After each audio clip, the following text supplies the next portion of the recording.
So that's it, the last solar eclipse to be seen on this continent in this century. And as I said, not until August 21st, 2017, will another eclipse be visible from North America. That's 38 years from now. May the shadow of the moon fall on a world at peace. On August 21st, 2017, a total solar eclipse was visible over much of the continental United States for the first time since 1979. The day before that, my dad, my brother, and I set out for the 8-hour drive from Pittsburgh down to Knoxville, Tennessee to see it. We are about 30 miles away from Bristol, Tennessee. I would say there's about 50% more traffic than I would usually see on a summer Sunday on this route. Yes, I bet there is. And it's more south than it is north.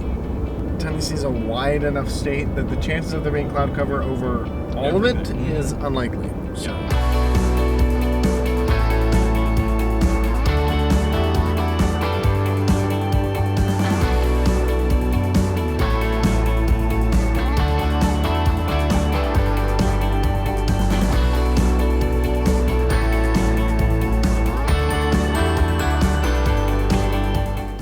After dinner in Knoxville, we settled into our hotel to plan the day ahead. We hadn't committed to a particular viewing location because we wanted to stay flexible, depending on what the weather looked like. For a while, we looked at some of the state parks, in particular Fort Loudon State Park, which looked pretty clear on the cloud forecasts. But there was an organized eclipse event going on there, and we weren't sure we were going to be let in last minute. But we found another spot to the southwest, at Watts Bar Dam, a Tennessee Valley Authority hydroelectric project originally built in the 1940s. Today, in addition to the dam, Watts Bar also has a nuclear power plant to the south and a few public recreation areas around the man-made lake, complete with parking. These looked perfect. Everything.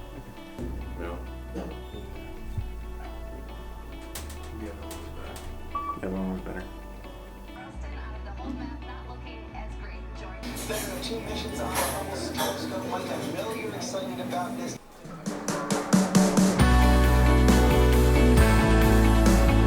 we supposed to turn right? No. Okay. This is the second time we've gotten But stuck now in you this can get road. many pictures of RVs. We can get many pictures of RVs now. It's very exciting.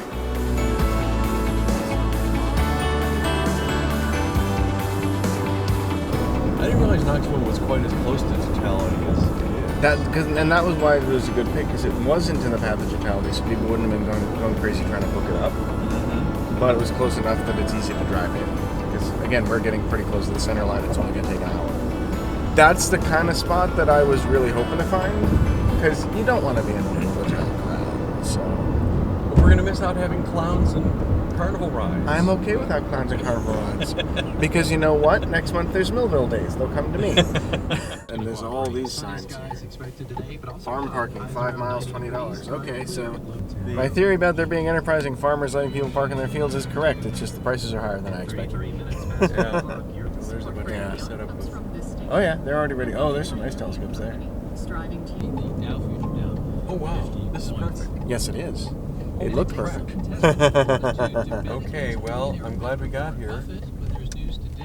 And we're camping out, guys. We didn't bring chairs. We did not bring chairs. We have a cooler though. And we are here.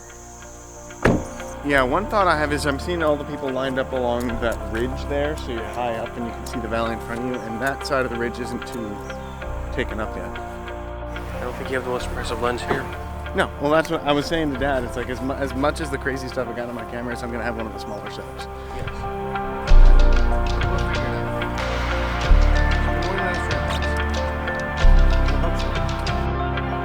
Here's a question. Don't set up right there, Michael. Why? Look right behind you. Oh, that's been disturbed. Yeah, because Dad ran over it. Yes, he did. This is Michael's. Blackmagic Ursa Mini 4.6K. Yeah, so it shoots 4.6K, almost 5K. It's the kind of stuff you can make major motion pictures with. But Michael has also rented a really expensive lens. Yep, Canon L zoom. And then bought a really cool filter that he'll be able to use again 7 years from now. But you're not taking constant images. Not right now, just because I'm shooting raw because I want to get the full dynamic range because it's an eclipse and there's a lot of brightness going on there. So right now I'm shooting time-lapse every 10 seconds or so because it's not changing that fast. Once we get within 5-10 minutes of totality, then I'll switch to actual video so that when I take the filter off, I'll be every chance to catch whatever I can catch. And you'll get about 2.5 minutes of that. 2.5 minutes. Again, my little camera that I'm playing with looks like a little toy compared to Michael's. It's a little handy cam. It still shoots pretty good video for what it is. And there is a piece of glass that my dad had, is a welding lens that actually is doing a very good job protecting the camera, so we can take video as well.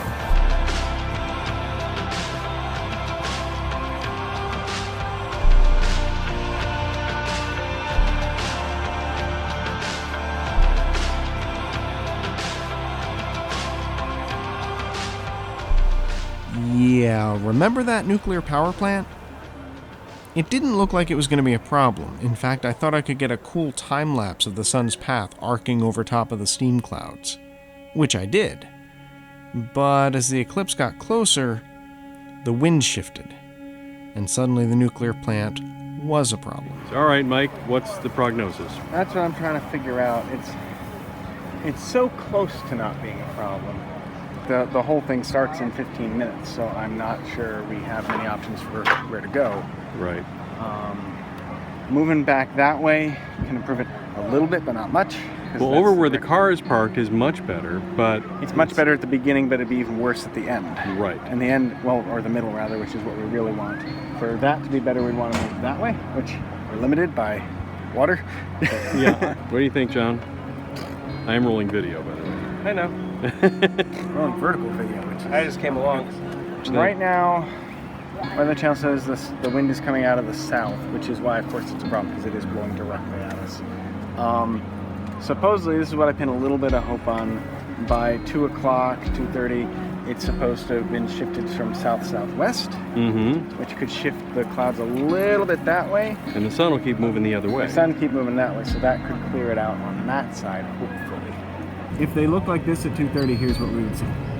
You mean it's going to be right there at 2:30? Right there at 2:30. That'd be really unfortunate. Yes, it would.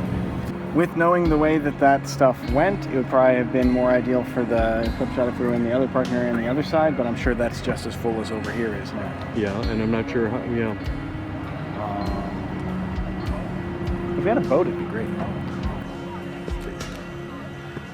We're getting close to totality, and it's still just 10 minutes away, but it's getting very exciting. Yeah, the clouds are still a nail biter right down to the last minute.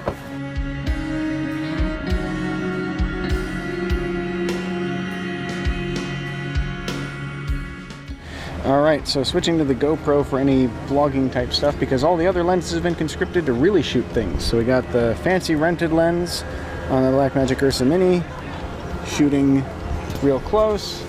Got the C100, gonna try and catch the racing shadow using my usual vlogging wide-angle Canon lens. And we got the Tokina over here doing a time-lapse of the disk of the sun moving across. And we'll see if I have time to remove the filter from 2 cameras at once and still pay attention. Doubtful. I got Dad's camera shooting just the light in general.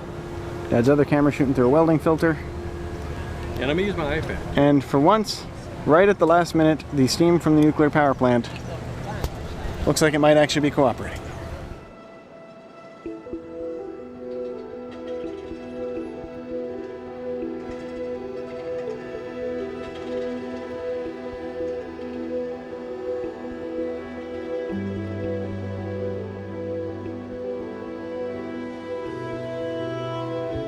Right now it's okay. Where will it be in 4 minutes? It needs to hold for 4 minutes. Time and ring. Time and ring.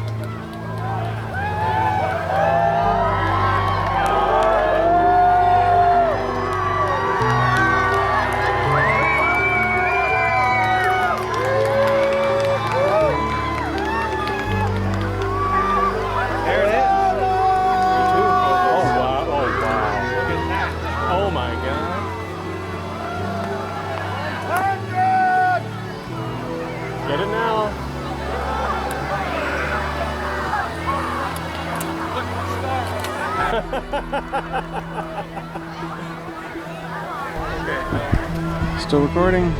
Yeah, so we've got our 360-degree sunset. And it's peeking in and out of the clouds.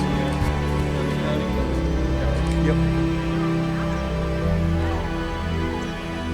That is just an incredible lightness and darkness right there.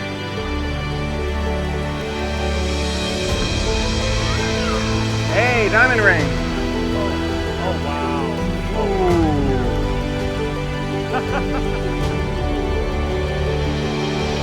That's so fucking cool.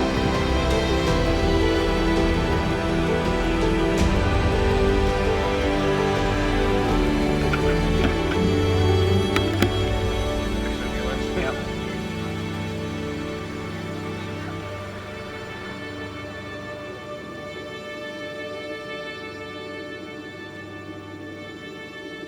Highland Avenue will actually take you down to 11, but we're not. We're going to take the last left before 11 and go parallel to it. Oh, so we're going to keep on a parallel road. Yes. On a Commerce Street, which might be another one of those things behind stores. Mm-hmm. It's probably where this guy's going. A lot of people go that way. So those people over there all had the Googles, and we're second guessing Google. Uh-huh. And what's going on up here? In 800 feet, turn right onto Mason Lane. There's a lot of people who have the Googles here. Alright, thank you Waze. We are not on the highway, but we're going faster than the highway.